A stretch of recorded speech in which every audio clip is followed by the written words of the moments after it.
I'm Sanjay Nagchowdhury, Development Lead for the IBM App Connect Enterprise product. In this video, I will demonstrate a new capability in version 12 to create a subflow user-defined node using the toolkit. After creating the subflow user-defined node and check that it's working okay on my workspace, I will then use it in another installation of ACE in a message flow. So App Connect Enterprise already provides many built-in nodes which you can use to develop your message flows. But there may be extra capability that you need to use in your message flow, which is not provided by the built-in nodes. So you can create a subflow user-defined node, which allows you to extend the built-in nodes which are provided by App Connect Enterprise. This slide shows the two types of roles of users which can use the subflow user-defined nodes. So at the top here is the subflow user-defined node author. Okay, so this is the person who will create a static library and create the subflows in the static library. They can then add the static library to the palette and add the subflows to the palette and check that the subflow user-defined nodes can be used in a message flow. Once the user has checked that the subflow user-defined node is working as expected, they can then package up the static library and generate a zip file. The zip file can be passed to the consumer. So the consumer is the second type of user who would use the subflow user-defined node. The consumer can install the library and they can see in the palette the subflow user-defined nodes after installing the library. They can then consume the subflow user-defined nodes in their message flow and use them as required.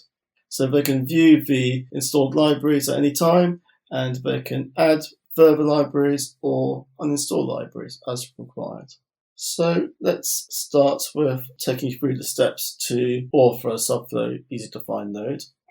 So I'm going to create a subflow user-defined node from subflows which are in a static library. Okay. So the reason we're using a static library here is so that users of a subflow user-defined node are aware of what version of that subflow user-defined node they're using. So there will be new menus which I'll show you in the toolkit workspace, which allow you to add a new category in the palette and add the subflows to that category. So they'll be shown as nodes in the palette, and you'll then be able to drag and drop the node onto your flow and test them. So let's go ahead and do that. So I'm using my Mac here to author my subflow user-defined node. I have a message flow here which I want to use with my subflow user-defined nodes. It's currently incomplete, and you can see in the palette here it just has the built-in nodes that are provided by App Connect Enterprise. I have already created a static library called CSV to XML lib, and in that library I have two subflows. So one subflow takes a CSV message and transforms it to XML using a map and using a message model which uses a DFDL schema. And I have another subflow here which does the reverse, so it transforms an XML message to a CSV message. So I can create a subflow user-defined node from these subflows and check that they work as expected in my message flow.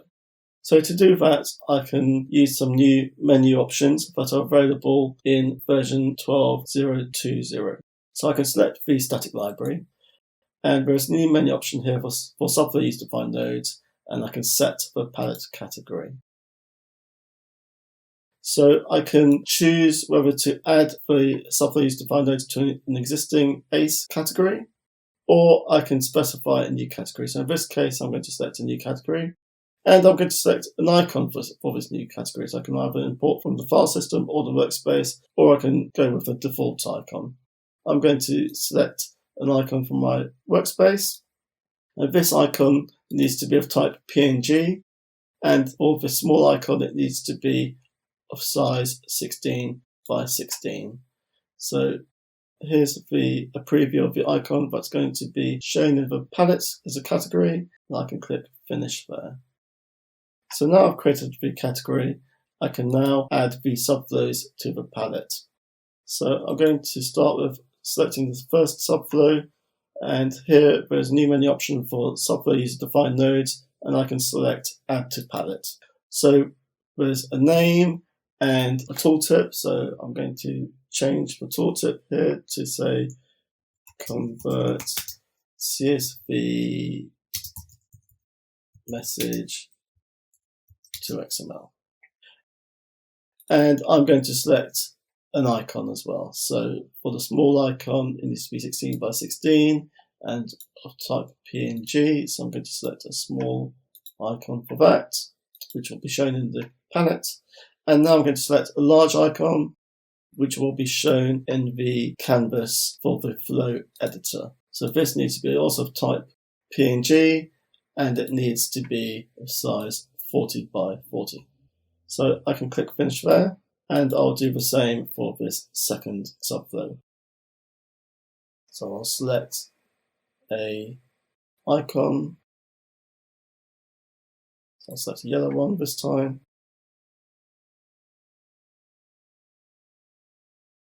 And select a large icon as well, which will be shown in the canvas. And I can specify a tooltip, so I can specify some words here, convert XML message to CSV. And I can click finish. So I've added those to the canvas. So now if I go back to my message flow, which I want to use to test these subflows defined nodes, if I scroll down the palette, I can see that a new category has been added, which is the library name, and I can see the two nodes that I added. So if I hover over it, I can see the tooltip, so it says convert CSV message to XML. And for the second one, it says convert XML message to CSV. So this flow is for converting CSV to XML, so I can drag and drop it to a canvas, and I can wire it up in the usual way. And I will need to configure my input node to use DFDL because I'm expecting a CSV message, and because it's a library, I can access the message model that's with the library, which allows me to transform it from CSV to XML. So I'm in my workspace on my Mac. I'm authoring the subflow at the moment, so I can double click on the subflow node and see the contents of it. I can also use the debugger, and I can create unit tests for the node as well. So to see an example of how to create unit tests, please refer to my previous videos on 12.0.10 on how to create a unit test. So I'm just going to run this through the flow exerciser and check that it works. So I'll create a CSV message. So this takes an item in a restaurant and its price, so in this case coffee, and it costs £2.25. And if I send that CSV message through the flow, I can see it's transformed from CSV to XML. And I can see that the message came in using the DFDL domain, and afterwards it was transformed to the XML and the C domain. So at this point, I am happy that the subflow user-defined node is working as expected, and I'm ready to package up the library and provide it to my consumer. So to do this, I can select the library and select an option to package it up so that a zip file is exported to the file system, which contains the library, which contains the subflow user-defined nodes. So let's go ahead and do that. So I can select my static library here, right click, select the subflow user-defined nodes menu option, and in there's a submenu which says package subflow user-defined nodes. So if I select that, I can specify the name and the location. So I've previously selected location, so it's coming up automatically there, and I can just click finish. So that has exported the library to my file system. So that was developed on my Mac. I can now copy that zip file to my Windows system and take the role of the consumer. So the consumer can install the library, which contains the subflow user-defined nodes. After installing the library, they will see the new category and the nodes in that category in the palette, and they can use those nodes in their message flow. So let's go ahead and do that.